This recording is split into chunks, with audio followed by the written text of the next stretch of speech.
E aí, Murilo?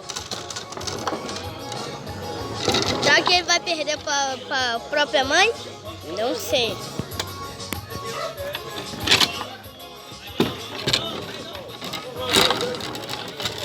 Vai ficar mais. Tabata ganhou, né?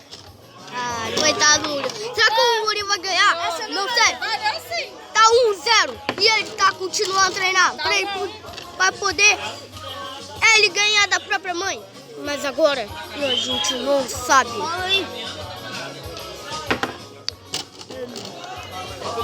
Então vai.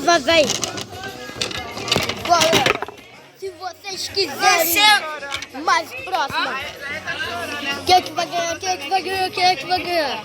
Não sei, os bonecos estão para trás. Mas agora, o amarelo, quem vai ganhar? O azul, quem é que vai ganhar? Murilo tá tentando ganhar. E agora que ela vai conseguir ganhar do próprio filho. Mas agora, eu não sei. Galera, eu não sei.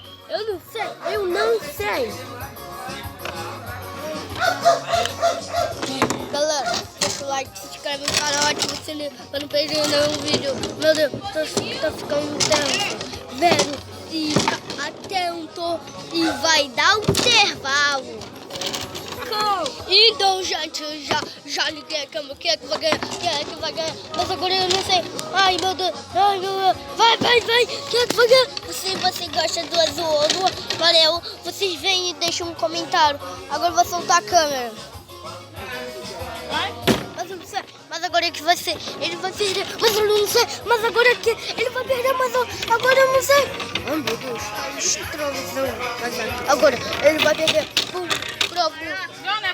Ficar rodando o negócio na direção. Ele tá perdendo, mas agora ele vai perder. Ele vai sentir a dor da mãe sente. Agora ele vai sentir. Agora que essa área que ele vai perder. E aonde que ele vai vir? Agora. Mas agora ele vai. Não, mas agora ele não vai. Mas agora ele vai. Mas agora ele vai.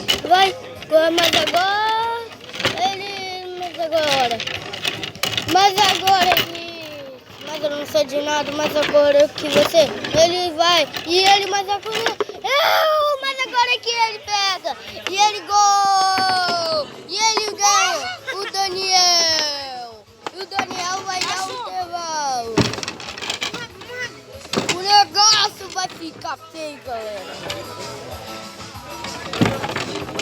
não sei, galera, vocês vão perder os gols. Mas agora vai partida. Quem é que vai ganhar? Sou eu. Mas agora isso vai ser a continuação. Tchau, galera.